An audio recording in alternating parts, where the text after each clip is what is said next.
Welcome to episode 5.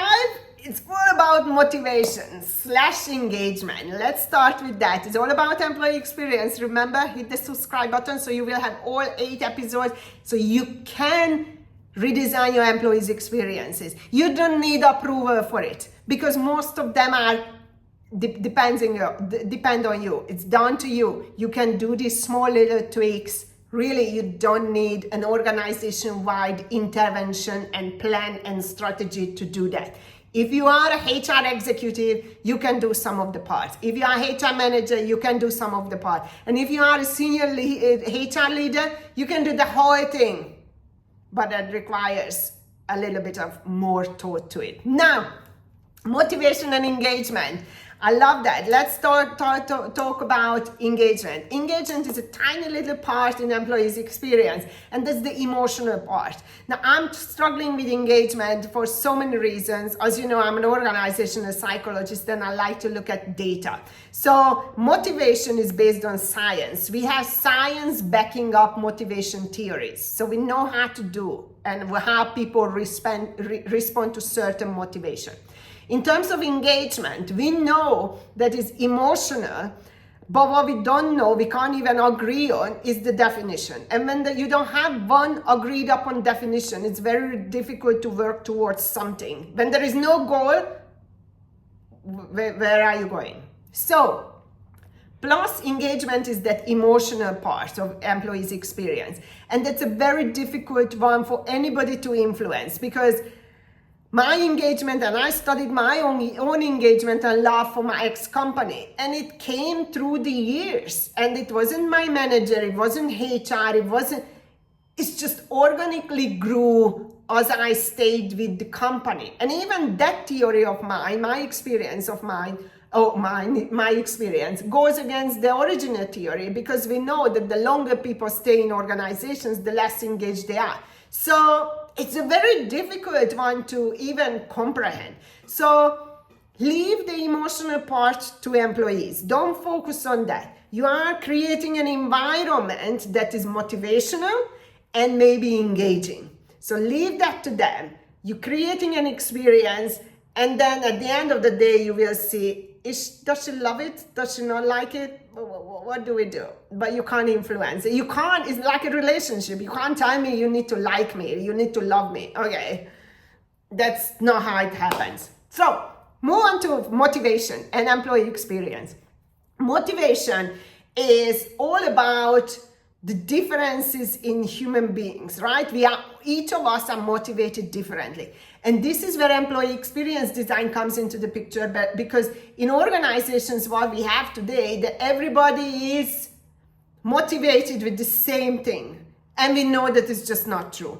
And management is not trained, leaders are not trained on what motivates employees. Now, the list of motivational theories are endless, not endless, but it's a long one.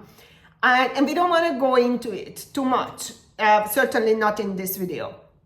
But we can train leaders and managers about the differences of motivation and how everybody is different in terms of what motivates them, what gets them to move, what gets them to get their job done, what gets them to come to work on time, what gets them to do a little bit maybe more, right?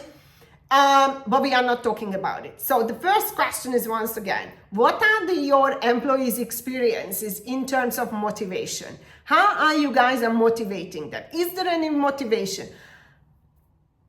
It's a very difficult one because if you don't know how that looks, you will not even be able to bullet point it, right? But ask yourself the question, when was the last time you felt motivated? What happened there?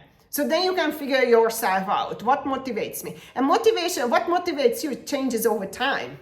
Because it goes, now I need a lot of money, so I will work for it because I'm building a house. Now I don't need the money. Now I just want to chill and focus on raising my child. So, you know what, leave me alone at work. Give me the list. I still might do my job, but that's not my priority. Then the kid goes to school, now again you need money. Or now I'm working for my career, for my next promotion. That's going to look very differently, right? So What are your experiences, your employees' experiences? Is there a motivating environment? Now, one thing first, you cannot, managers and leaders, you can't motivate people. You are not a cheerleader at the, at the end of the race. Come on, come on, come on. But what you can do, and that's why I love the employee experience, fixing the system, because you can't fix people, you can't motivate people, you can't engage people, you have zero control over human beings. But what you can do is to create a motivating environment. So then you can have that conversation. What does it look like within the company? So the second part, you remember, what are the experiences of your employees in terms of motivation? Is there anybody motivating them? Is the environment motivational? Yes. Why? Not why not? It's that simple. Here you don't need to get too creative. Science doesn't allow creativity. And then the second question is, okay, what is the motivating environment I would like them to experience? And based on that, you go to your solutions, right? So first of all, the solution is training your managers and leaders how motivational theories look every single day, because they are beautiful and I love watching them. Oh my God, I like them. How do they show up? When people get upset, it's not that they get upset, it's one of the motivational theory is playing part and you don't even know. And now you are reprimanding and disciplining the person for losing his marbles. No. So what is the motivational environment? Most of them are motivated by money. Okay, what is it that we can create? Is it the bonus system? Is it an incentive system? What do we do? Then you have the ones that are more about, progressing with their promotions and titles. How do we incorporate that? When are we having these conversations, right? So you need to have that and really focus your managers and leaders on creating motivating environment. But first and foremost is to start talking about it, because we are so bad at it. Even employees, you ask them, tell me what motivates you. People don't understand it. They don't know, because we have never been asked. We never talk about it. It's a difficult topic. I understand, and sometimes I'm like, what motivates me now in this phase in my life? And sometimes I'm like, I don't know, right? So it's very difficult for an employer to motivate me if I myself don't know. So we need to start having these conversations.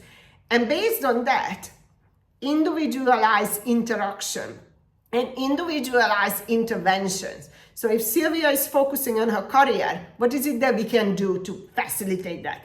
If this guy wants money, maybe he can pick up the extra shift, the overtime. He will be super happy. If that person wants to be left alone because he or she has a sick mother or relative to look after, let's just, ease the pressure. Do your job and then you go home. People appreciate that. But attention. And I want to tell you here one thing about feedback. And the feedback that we are so demotivating to everybody, because we don't know what to do with it. They are all hish-hash, nothing they say absolutely nothing. Your feedback should really be about motivation. And how do we do that? You always tell people what they do wrong. You never overlook, not even the small ones. And I tell you why. Because you're going to do it 10% of the time. And the rest of the 90%, you are going to pay attention. Attention motivates people. If you don't remember anything I ever said or written, remember that. Attention motivates people. So the rest of the 90% of the time, you pay attention to the good that they are doing, and you tell them each time, that was fantastic. Do more of those. So you give them when they are doing wrong. You don't sugarcoat, this was not okay. But they're not going to get upset because they know that you are constantly giving them positive reinforcement, attention, and feedback. It's that simple. No, it's not simple. Motivation is very complicated. But start with this. And I guarantee you that your employees' experiences are going to transform overnight. See you at the next episode.